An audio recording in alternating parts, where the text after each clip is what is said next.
Let me test the equipment here. I got a phone thing. Well, it's just a children's microphone, but it sounds perfect. Let's make sure it's working. I did it all for you, Johnny. The pain, the sex. I did it all for you. That sounds about right. Okay, so that's working. Hi. Years ago, I wrote something, a comic book, and unfortunately, I'm in a different country now, so I've only got my notes as opposed to the whole script. But, it was the Maxx vs Batman. I like verses for crossovers because usually when a hero sees another hero, he assumes they're a villain. That's how all these crossovers work. It's rarely, the Teenage Mutant Ninja Turtles cooperate with Batman. And so anyhow, then 3-4 years later, the Arkham Dreams thing came through, and it's funny because I mentioned Arkham in it, and the Maxx not wanting to go there, so... Anyhow, I don't have my sketches, and I can't draw anyway. I had contracted it out, but the guy gave me twice as much as he quoted, so... It'll reference other comics like Scud the Disposable Assassin. It's sort of just, it's very serious. It's very Maxx. This could have honestly been better than Friends of Maxx. I know everybody thinks that what they write could be terrific, but this, when you hear it, this could be legitimately printed. But anyway, let's go ahead and sort of jump into it. I'll try and do it radio show style as much as possible, but I will have to stop and explain a few things. In an alleyway in Gotham City, rain pours down. Now see, that's me describing it, by the way, not what I would actually print in the comic. I'm trying to do it radio show style, just so now we're all on the same page. Rain pours down. Two thugs surround a woman in the alleyway. One pulls out a switchblade. "Give us your purse, lady." You can take it. There's nothing in there but gum and certs. I ain't got no money." The thug lowers his knife below her waist. "No, I'm talking about that purse." Lightning flashes as she screams, "Oh, God!" Not God, but our hero, Bruce Wayne, is standing atop the building.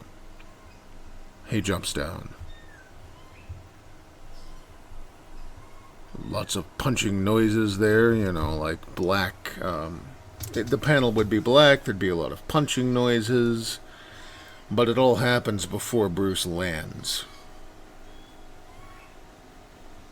Two unconscious thugs and a scared woman with her purse next to her feet. "Oh, thank you so much for saving me." "No problem. They were gonna hurt you. Here's your purse." She leaves. From the shadows emerges Batman. "You. Who the hell are you?"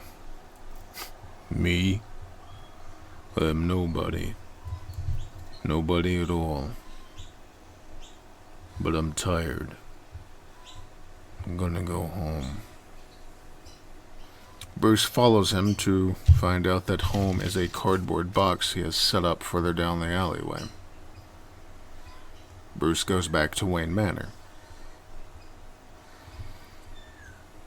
"Rough night, Master Bruce. You seem troubled." "I know every inch of this city, Alfred. And I know everybody who wants to hurt someone here. I found something that troubles me. I don't have my notes, so I'm ad-libbing some of this. That troubles me. Something I have to look into. Another part of the Joker gang, sir? No. No, I know evil. This isn't it. It's something more familiar. Very well, sir. Your refreshments are on the console. I assume you won't need my services for the evening? No, Alfred, thank you. Thank you for everything. Good night, Master Bruce. If you should perhaps sleep. Batman goes through his Bat computer and finds absolutely nothing on the Maxx. This doesn't make sense. There's something... He hears something behind him. He turns around. Now, what you might not know if you're not a Batman fan is that Jason Todd was one of the Robins. He died. Well, was beaten to death with a crowbar by the Joker. And there's a whole story behind that, too. A real-life lawyer called in to the line where they had a line, should he live or die? And he set up a system to call in, but anyway, that's save it for another day. Jason Todd, one of the Robins, was killed by the Joker with a crowbar that caused Batman for a while to retire. He keeps Jason's costume in a capsule, like a glass display case. So, now that you have that information... What? Jason? Batman turns around and sees Jason. Because you know how he is when they dress up in things, they look like what they're dressed up as. Jason. Jason, my God. I thought you were dead. Where have you been this entire time?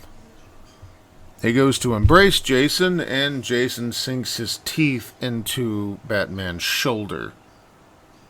Ah! Grabs onto him.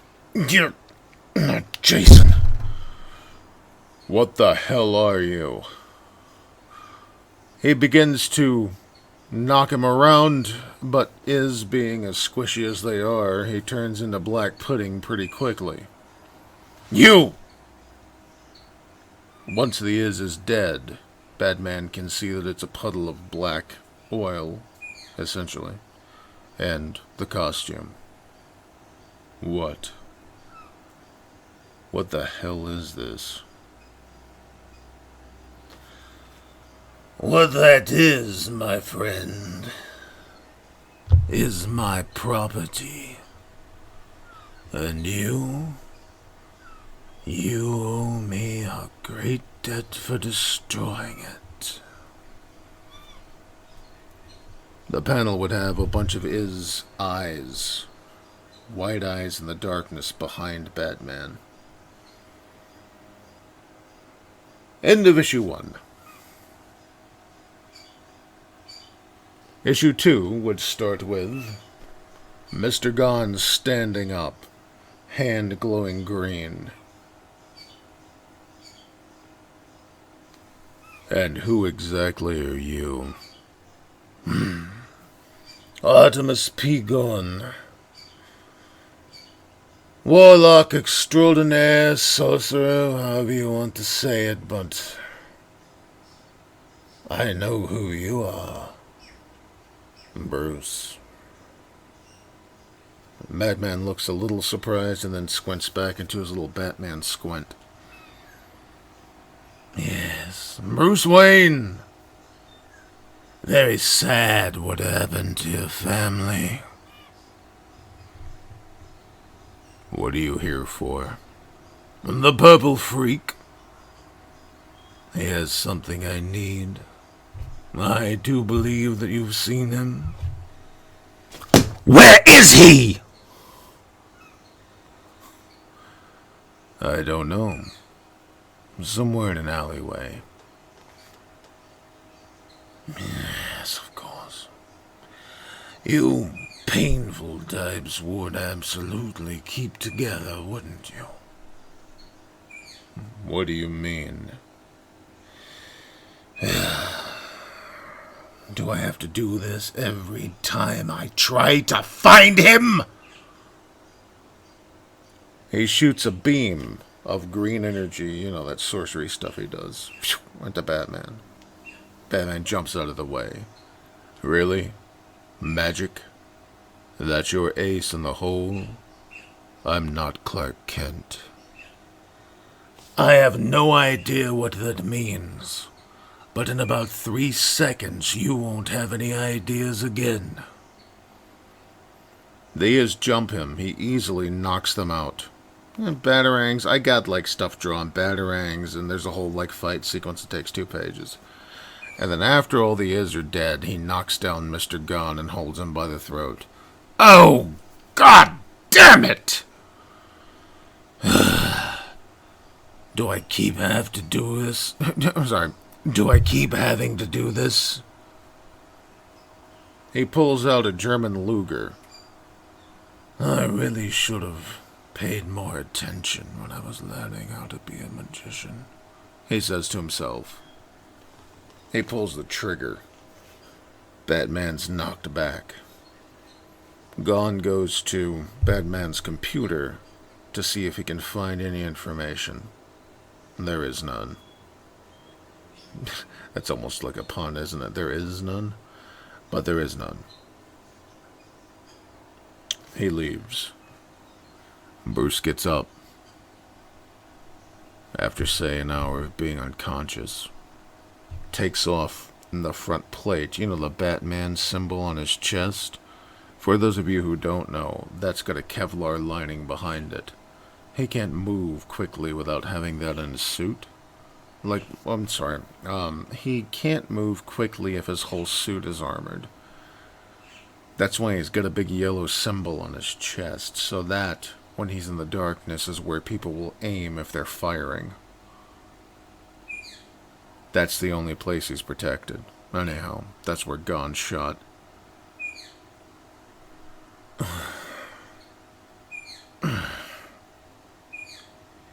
There's something here. Something familiar.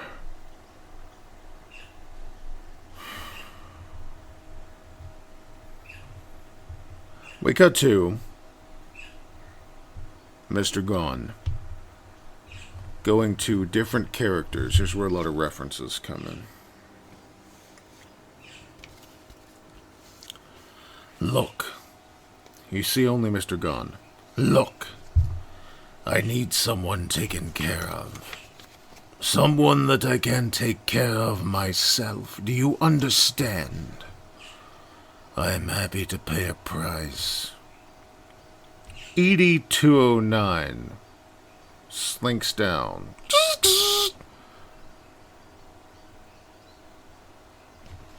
You know, if you know Edie 209, you know who that is, but yeah. You have 5 seconds to comply. Turn off your magic. Christ. We cut to another location. This is all done in quick, like 2-panel cuts. We turn to another location. Look, I know that you hate this guy as much as I hate the purple freak.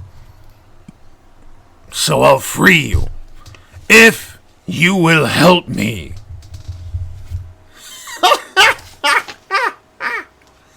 Did you ever dance with a devil in the pale moonlight? Well, I see I'm not gonna get any help from this asshole. Cut again. Look, all you have to do is locate him and hold him down while I get what I need. So, I can see him in his dreams. No, Freddy. It's the Outback. He doesn't dream. He has no dreams. Thanks to Julie Winters. I'll get him. Just forget it. You. We cut again to somewhere else. You. I'll tell you exactly what happened to your mother and what counselors if you'll help me. You're just gonna stare at me? Jason Voorhees raises a machete. Jesus fucking Christ! I would have expected at least a little professional courtesy. And he leaves. We then see Gunn in an alleyway with a giant bag of quarters, feeding them in to a Heartbreaker machine. Heartbreaker is from Scud the Disposable Assassin. You pay your money to a vending machine. It pumps out a robotic assassin. The assassin kills its target and then blows up. That's why they're called Heartbreakers. And so he feeds in quarter after quarter. Brother, nothing's easy. While a little light comes on in the machine when he puts in the first quarter and it plays, I'm gonna marry a lighthouse keeper and live by the side of the sea. Cut back to the alleyway. Max is trying to cook something on a hot plate. Several police appear, one of them being Savage Dragon. Oh, this again? He begins to fight the policeman. Batman comes down, drops from a roof to help him. Why are you fighting the cops? I analyzed the Iz blood. I made a serum. I can see them too now. Oh, well then let's talk. They continue to, have a big whole fight scene with the cops, who are just Iz in cop uniforms, in case you haven't gotten that yet. Batman made a serum so he could see the Iz the same way Max sees them. Little black dudes, dressed in other people's clothes.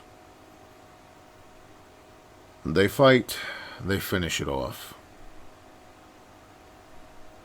And now you. What are you doing here in Gotham? Max sits down next to his box and checks his food. Well, Scud appears. Shit. Stand back. I think I've seen these before. They explode. I know they do. Batman hits his head with a batarang, which causes him to explode at a safe distance. Now I asked you, what are you doing here in Gotham? Yeah.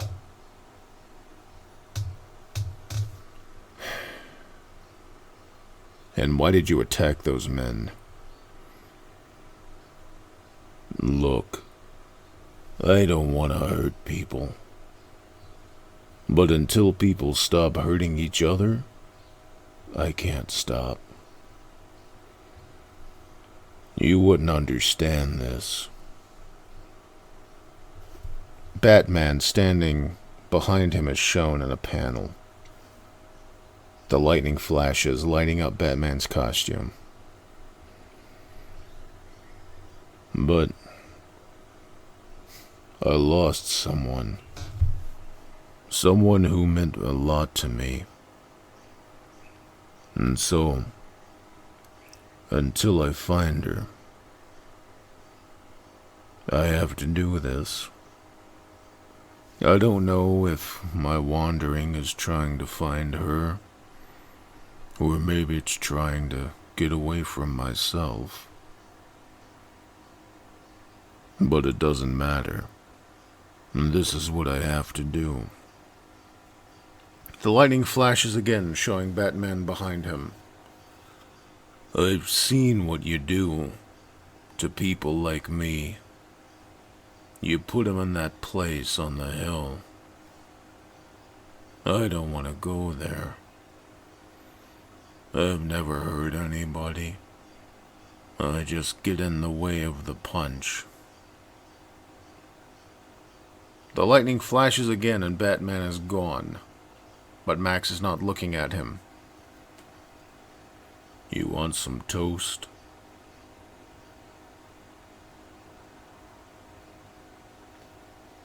It's, essentially it.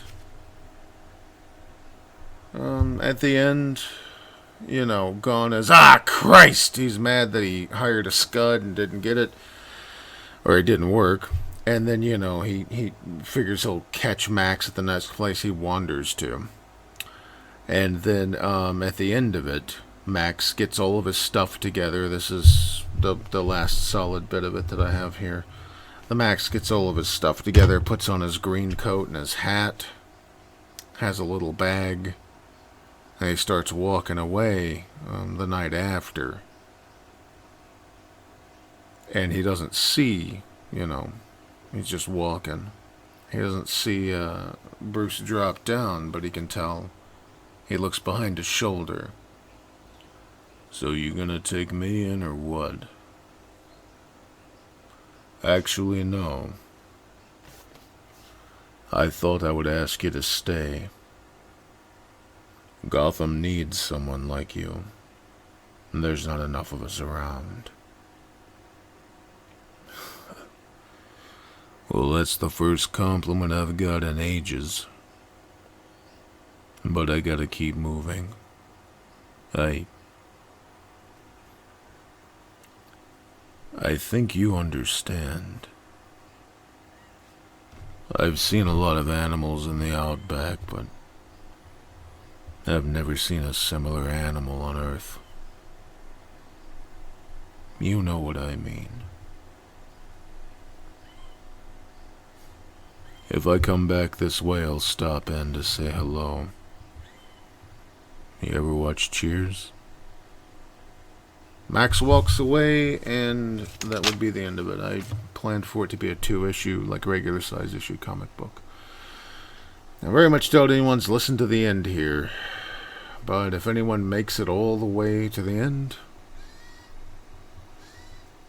I did not mean for this to be heard, and I just realized that. Because, damn, I was talking out loud again.